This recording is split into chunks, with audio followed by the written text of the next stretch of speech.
Hello, folks.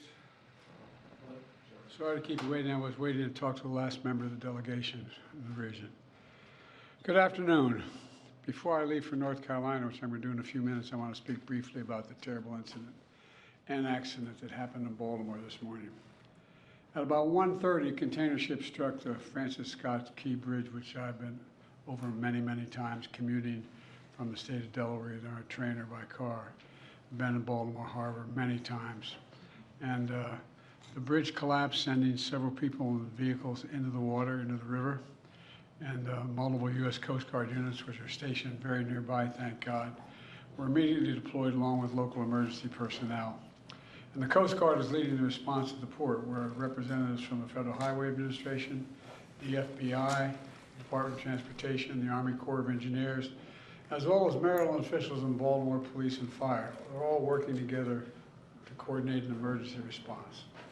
Officials at the scene estimate 8 people were unaccounted for still. Not still, were unaccounted for. That number might change. 2 have been rescued, 1 without injury, 1 in critical condition.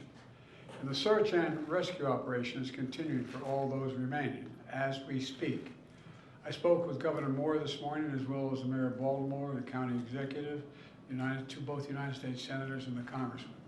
And my Secretary of Transportation is on the scene. I told them we're going to send all the federal resources they need as we respond to this emergency. And I mean all the federal resources.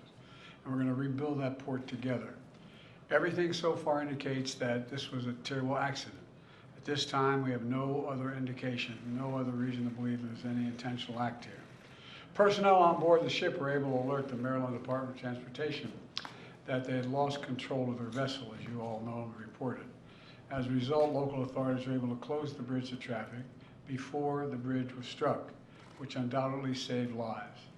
Our prayers are with everyone involved in this terrible accident and all the families, especially those waiting for the news of their loved one right now. I know every minute in that circumstance feels like a lifetime. You just don't know. It's just terrible. We're incredibly grateful for the brave rescuers who immediately rushed to the scene, and to the people of Baltimore. I want to say we're with you. We're going to stay with you as long as it takes. And like the governor said, you're Maryland tough, you're Baltimore strong, and we're going to get through this together. And I promise we're not leaving. Here's what's happening now. The search and rescue operation is our top priority. Ship traffic in the Port of Baltimore has been suspended until further notice, and we'll need to clear that channel before the ship traffic can resume. The Army Corps of Engineers is on the spot and is going to help lead this effort to clear the channel.